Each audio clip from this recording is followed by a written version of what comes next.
So, blessed day everyone. So, I am Shikena Maylin Julivetti, BS Agroforestry 2B, and now I will be discussing about North Cotabato. So, the North Cotabato has five groups of indigenous people. So, first we have Balaan, Manubo, Tiburay, Bagubo, and Ilyanin. They derive their income sa paggawa ng walis at pagsasaka. So, these five groups of IPs is diri sila ang ilang income is na pinaagi sa paggawa ng walis at pagsasaka. So here in food storage is ang mga manubo ay naninirahan sa isang bulubunduking ancestral domain at nagtatanim ng mais at root crops. Ang root crops dito, ang example is we have kamote, gabi at sibuyas. However, regular silang nakakaranas ng kakulangan sa pagkain. Ang kawalan ng kakayahang magdala ng pack na tanghalian ay isang pangunahing dahilan para sa pagliban o paghinto ng mga bata sa paaralan. Matatagpuan ang isang daycare center malapit sa kanilang tirahan. Karamihan sa mga batang 3 to 5 years old ay hindi pumapasok sa isang daycare center. Ang dahilan dito ay tungod sa kaning hindi nag-aral kahit na mayroong isang grade school sa komunidad, ang dahilan sa kakulangan ng pagkain na dadalhin sa paaralan. According to the respondent, I was very sad when there is nothing to eat except kamote for a week. Naranasan ko ang isang araw na walang talagang makakain. So maunang according to respondent is maunang experience niya, maong dahilan nga dili siya mag-eskwela, this is the dahilan, isa ka dahilan nga dili siya makapasok sa eskwelahan tungod sa kanang wala siya kanang pagkaon nga madala sa eskwelahan. Isa sa mga dahilan ng talamak na kakulangan sa pagkain ay ang mga pastulan na sumasakop sa pinakamalaking bahagi ng lupain ay hindi mahusay na ginagamit upang makagawa ng sapat na pananim. Ang isa pang dahilan ay limitado ang kita dahil sa hindi sapat ang produksyon ng mga pananim at mahinang akses sa mga pamilihan. Aside from farming, gumagawa sila ng mga walis na tinatawag na tahiti. Ang tahiti ay gawa sa damo, tinatawag na tigri damo. Nagbibinta sila ng isang dosenang walis na walang sa halagang 100 pesos. Ang isang pamilyang manubo ay karaniwang kumikita ng 500 to 1,000 kada buwan mula rito. However, ang damo ng tigre ay inaani lamang sa February, March at April. Kaya naman ang panahon na ang mga manubo ay nakakuha ng kita mula sa Tahiti at limited within these 3 months. Access to market.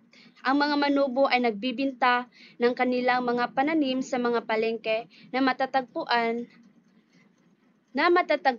mga 7 kilometro mula sa komunidad. Matatagpuan ito sa tuktok ng isang bundok at ang daan patungo sa mga pamilihan ay masungit at mabato. Walang regular na transportasyon. Karamihan sa kanila ay nagha-hike o nakasakay sa mga kabayo para makarating sa mga pamilihan. Ang mahinang pag-akses sa mga pamilihan ay naglilimita sa kanilang kita dahil sa hindi sapat na dami ang mga produkto sa maaari nilang dalhin. Ipinagkakatiwala ng ilang pamilya ang kanilang mga pananim sa mga middlemen na nagdadala at nagbibinta nito sa palengke. So kining mga middlemen is maoning ginapadalhan nila sa ilang mga gusto ibenta dito sa palengke. According to the respondent, ang saging ay ibinibenta sa halagang 8 piso kada kilo at ang mga middlemen ay kumukuha ng 2 piso kada kilo bilang bayad. Natutuwa ako na ang mga middlemen ay pumupunta sa baryo upang kunin ang ating mga produkto dahil napakahirap nating dalhin ito sa palengke. Good day everyone, I am Angeline Ailazaga and my assigned topic was all about the situation of indigenous people in North Cotabato. Homicide. There have been cases where a man was poisoned and two others were shot in the community. The reasons for these murders are not clear because families do not talk about them. So, naagi mga cases of killings or pagpatay in indigenous people community, no? Such as shootings or poisoning. Often, the reasons are not shared publicly, pero ang uban ani kay link siya sa selos or family problems and political issues. Is it so hard gyud kaayo sa usa ka fam if ang breadwinner ang mawala or especially if ang father ang mamatay? The whole family kay mag-suffer gyud emotionally and financially, labi na kanang walay lain ginasaligan. In this situation, ang struggle sa usa ka girl nga anak sa kanang gipatay, gidrop niya or ni-stop siya sa school tungod kay after sa pagkawala sa iyang father, dili na ma-afford ang expenses sa eskwelahan, so that's why ni-stop na lang siya. Another situation sa IP dito sa North Cotabato is the poverty and income. On average, a family earns 500 to 1,000 pesos per month from broom. So some also work as farm laborers for non-indigenous people, earning 100 per day, which is dili siya kaya maka-sustain sa needs sa family. So this problem is not only common in IP sa North Cotabato but also nasinati sa dinato diri sa Agusan del Sur. In North Cotabato, many IP like Manobo lives in the mountain. Kasagaran family gyud kay poor. They farm small plots lang sa land, planting corn and other crops like kamote and gabi. So, ang main source nila sa income kay to make broom gyud or the kanang silhiglanot or the walisting ting. Tungod sa kagamay sa income, daghay families nga mag-struggle to buy food and send their children to school or ma-afford ang mga basic necessities. Though free ang education sa public schools, but because of hunger or lack of money for school supplies and uniforms, makastop gyud ang ilang anak sa pag-eskwela. Last is the access to health services. The government provides health assistance to indigenous communities like the Manobo through outreach programs. So IP can access gyud sa mga health services karon through outreach programs nga gi-provide sa government.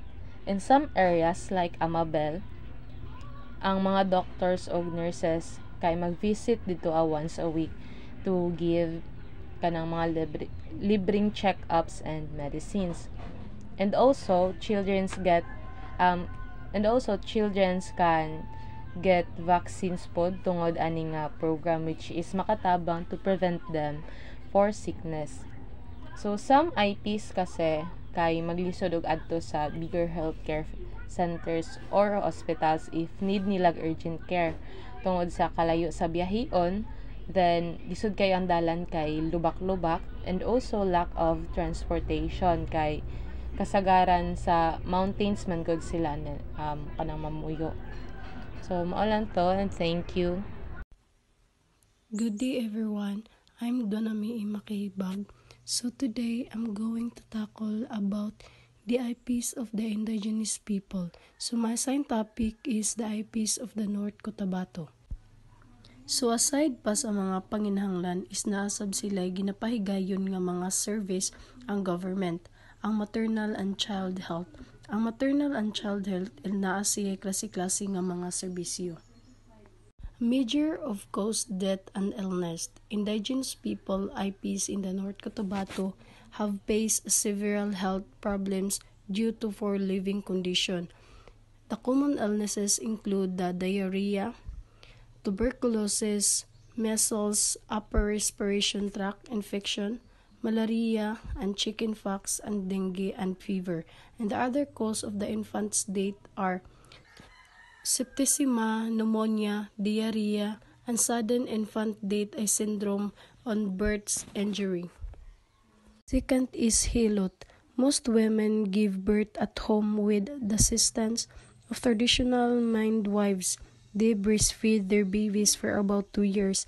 In North Cotabato, a hilot or traditional birth attendant is a person, often a woman, who assists in the childbirth and also typically at home using the traditional knowledge and the practice. But TBS, especially within indigenous community, may have the extensive knowledge for the herbal remedies and other traditional healing methods. Third is feeding program. Feeding programs are implemented in the several IP communities in the province when children are malnourished, but the budget is limited to 5,000 to 10,000. So this program is very gamay ra gid kaayo siya ubot sabton and very gamay ra kaayo ang ilahang budget para sa IPs communities sa North Cotabato. But labi na daghan sab silang mga population so gamay ra gid kaayo. So, siguro thankful na lang ang mga IPs communities sa North Cotabato kay naa sila budget nga ingana kadako din. Bahala na siguro og dili enough at least na sila ang government na nahatag sa ilahang tabang. Del Sur, we have a poverty and income, maternal and child health. So first, akong i-discuss ang poverty and income. So diri sa kahirapan at kita, mataas ang poverty incidence sa munisipyo. Mahigit sa 70% ng mga sambahayan ay may kita na mas mababa sa poverty threshold at pang-apat na nakaranas ng kakulangan sa pagkain. Tungkol sa paggamit ng lupa, karamihan sa mga lupain ay timberlands at ang natitirang alienable and disposable lands na higit sa lahat ay agricultural.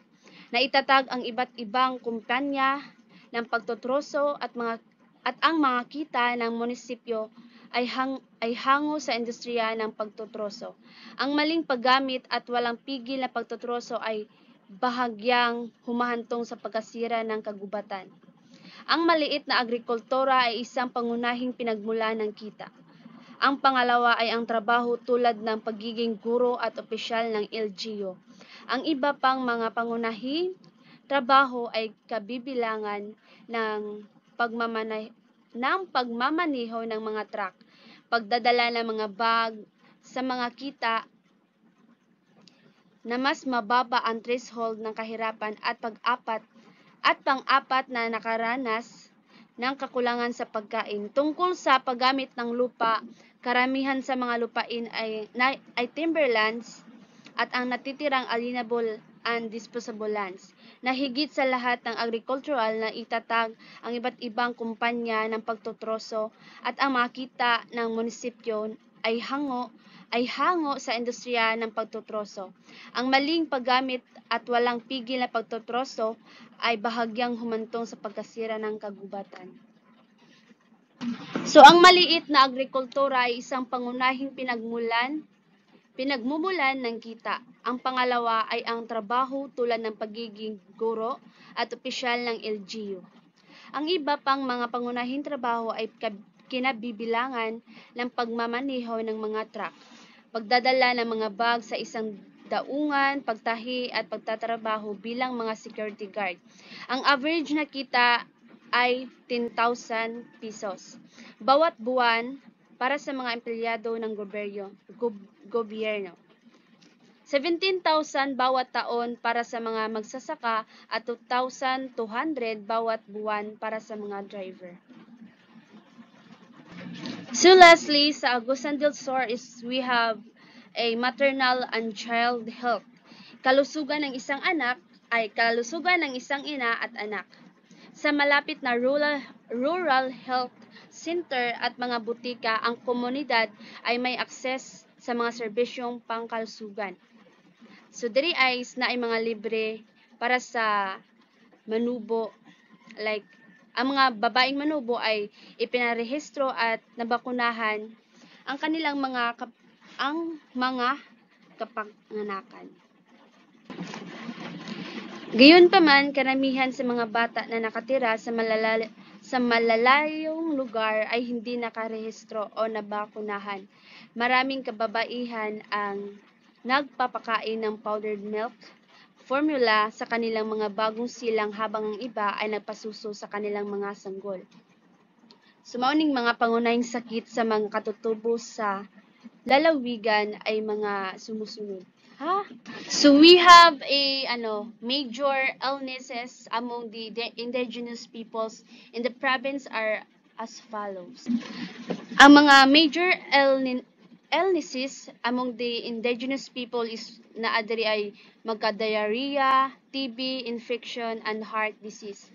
And ayun, thank you so much. God bless. Hello everyone, so this is my report. Agosan Good morning, sir. So today akong i-discuss ang IP people in North Cotabato. So water and sanitation. So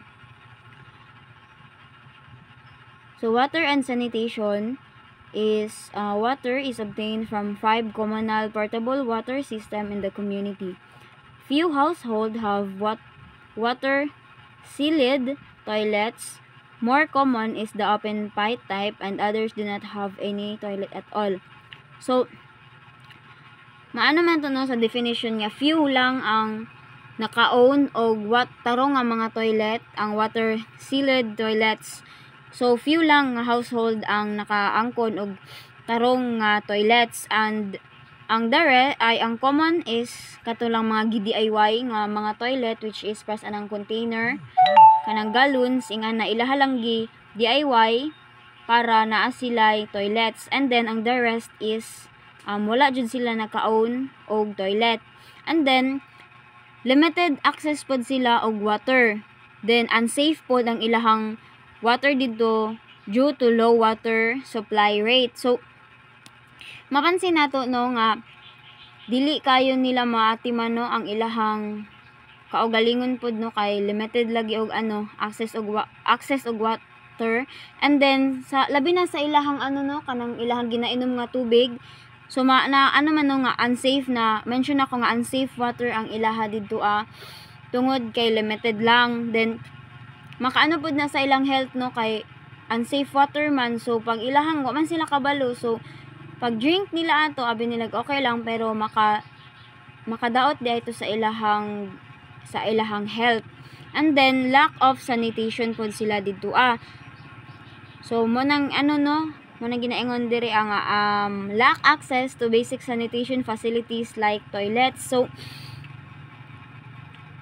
lack sila og sanitation mo nang dili kayo nila maano ilahang kaugalingon pod, labi na sa sa toilet kay mo na financial difficulties lagi. And then mapansin nato no nga ang ilahang mga hair is dry kay dili man gud kayo sila parehas sa ato ang daily makaligo, dili maay kaning maatiman nato ang ato ang lawas, pero sila is tungod sa limited nga access sa water dili sila daily makaligo no. Mo nang mapansin nato na dry ang ilahang hair.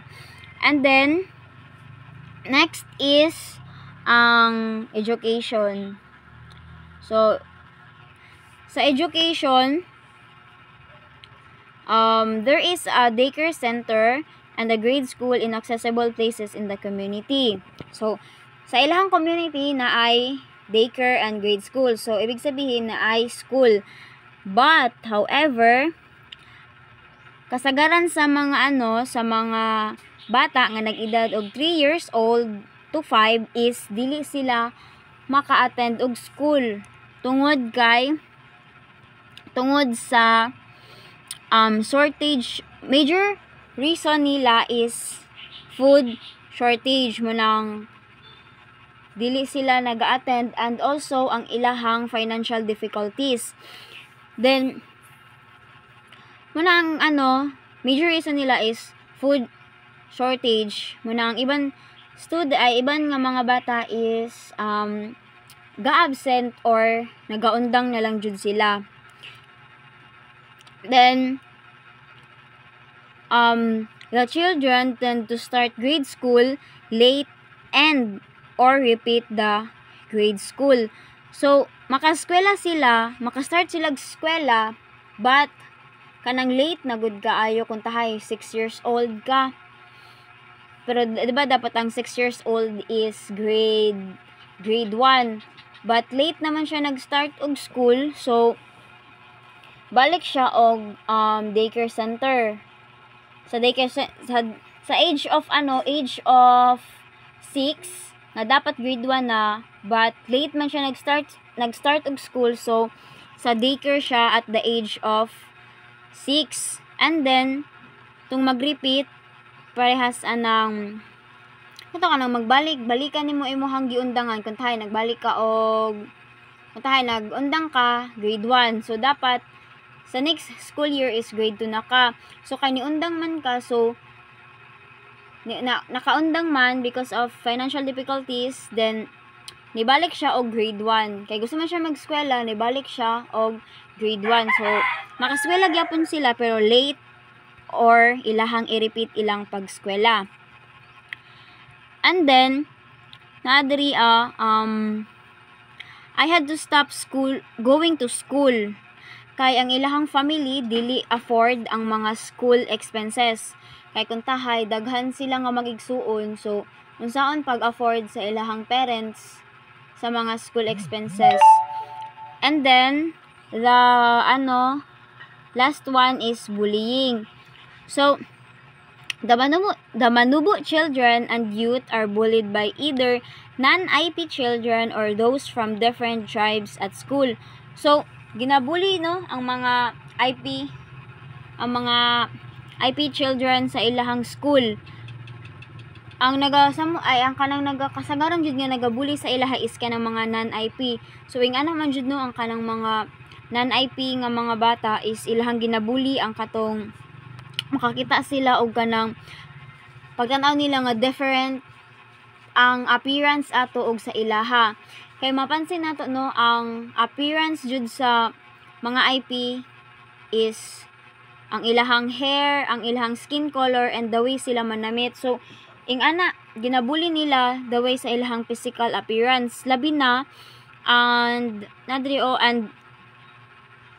or those from different tribes. So ginabully pud sila bisan ginabully sila sa mga lahi nga mga tribo, bisa ay katong labi na katong mga arang-arang nga mga tribes, ginabully sila because mana sa ilahang sa ilahang physical appearance pod. So maara to. Thank you. Good day po, sir, ug sa inyong mga classmates, no? So ang ako adayong topic is about sa indigenous people in Agusan del Sur. Na ako'y upat nga i-share og i-kuan sa inyo mahitungod sa mga indigenous people dinhi sa Agusan del Sur. Ang una is ang water and sanitation, education, bullying, security concern. So water and sanitation. Although basic services are available, the community mainly relies on deep wells for water. So bisan pa na mga serbisyo nga gipang nga pwede nga kuhaan sa tubig or available nga ilang kuhaan sa tubig, is mas gipili nila nga mo kuha sa ilang source of water dinha sa mga deep well. So deep well is atabay or kanang tubod, no? Siguro diha sila mas komportable nga mo inom kay sa giingon na kuan daw ng tubod presko o bisan pa man diha sila ga kuan, no, pero dili siya safe nga diha mo kuan og source of sa ilahang tubig tungod kay wala ta kabalo kung sa mulubog is mo po'y pagkuan nila no nya makainom ang mga kabataan. So dili gyud siya safe og kana pong sa ilahang gikuhaan kung hinlo ba gyud ang ilahang tubig o sa palibot niya na. So ang ikaduha is ang education. So dinhi sa Agusan del Sur, the Banubo has access to educational institution na sila eskwelahan diri ang daycare, elementary, high school o naay college. So bisan pa man naay mga eskwelahan no nga diri sa Agusan del Sur, pero kulang gihapon ang ilahang kahibalo tungod kay dili sila adlaw-adlaw nga makadto sa eskwelahan tungod sab sa kalayo. Layo ang ilahang panimalay padulong sa eskwelahan ug isa pa di sila makaadto matag adlaw daily di nila ma-regular og adto sa ilang eskwelahan aron pagtuon kay tungod pud sa kakulang sa financial.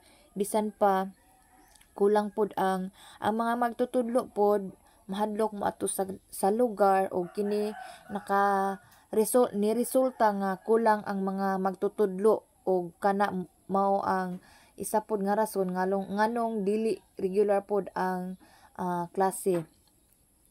So ang ikatulo mao ang bullying. Manubo children and youth sometimes experience disparagement from non-indigenous people. So sa bahin pud sa pag-eskwela, kung makakuan manggaling sila di pud nila mo pud ni nakakuan sa ilaha discourage nga moadto sa eskwelahan tungod sa pagbully or sungugon sila sa mga estudyante or mga ilahang mga makakita sa ilaha no nga once makaila or moingon nga or manubo gina BI or gina unsa man na ginabuli o mo pud na ang usang hinungdan nga ang estudyante no dili na ganahan moadto pud og eskwelahan. Ang ikaupat is ang ilahang security concern. So sa giingon na ako gainan no babag pod ang ilahang ang mao pod isa pod nga rason nganong ang mga magtutudlo dili makaadto dito sa lugar tungod sa ilahang kahadlok nga kanang paminaw nila dili sila safe nga moadto ana nga lugar. So the peace and order situation is compromised due to the presence of communist and insurgent groups. So ang tungod sa kahadlok nila sa palibot no kagubot pinagi sa bingki or di man jud nato makuano nga naay kuan ang NPA, rebelde o ang mga sundalo or mga kapulisan. So ang ilahang isa pud ni nga rason nganong mahadlok ang mga kabataan og mato sa eskwelahan og kanang mga magtutudlo ilahapong mga ginikanan usa pud ni kababag no nga or mas nakalisod para sa ilaha nga paminaw nila dili sila safe og mao pud ni nakakuan sa ilahang panginabuhian og kana lang siguro og daghang salamat.